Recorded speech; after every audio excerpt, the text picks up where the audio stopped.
Hello everyone, welcome back. Today I'm back with a Falooda recipe. It's a basic Falooda. Basic Faloodas are the best Faloodas in taste and in flavors.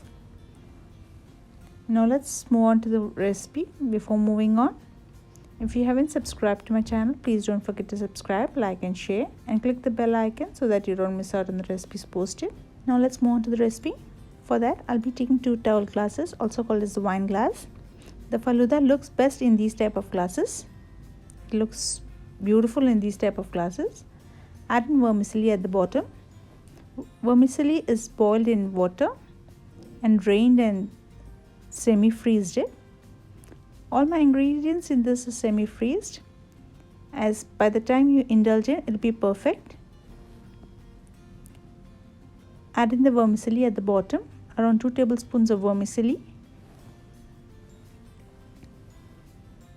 Now I'll be adding mango and apple, chopped mangoes and apple. This also I've semi-freezed it. Add in 2 tablespoons to each of the glasses. And now you'll need to add the basil seeds, that's the sabja, which I have already soaked, and once it popped up, I cooled it. I'll be putting 1 to 1.5 tablespoons to each glass. And the next layer is the jelly. I have prepared 2 flavors of jelly, that's the orange and the strawberries. You can add any flavor of your choice. The strawberry flavor gives it a good look and taste to it. And the next layer is again the fruits, that's some chopped mangoes and apples. And now you need to pour some milk, which I've already sweetened it with condensed milk. You can adjust the sweet according to your taste. We'll be adding 1 small scoop of ice cream and some jelly, that's the orange flavored jelly, and the strawberry flavored jelly. This gives it a good look and taste to it.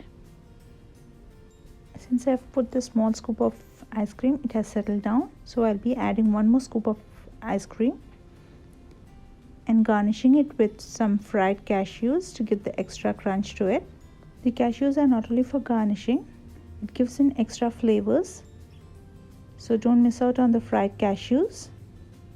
And to add in color, I've got a teaspoon of rose syrup,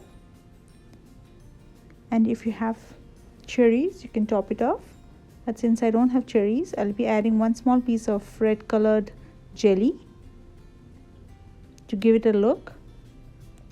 And now your super special yummy Falooda is ready.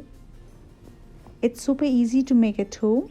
Do try it out, and please let me know your feedbacks in the comment section below. If you're new to my channel and if you haven't subscribed my channel till now, please don't forget to subscribe, like and share. Until I come back with a new recipe, take good care of yourself. Bye bye.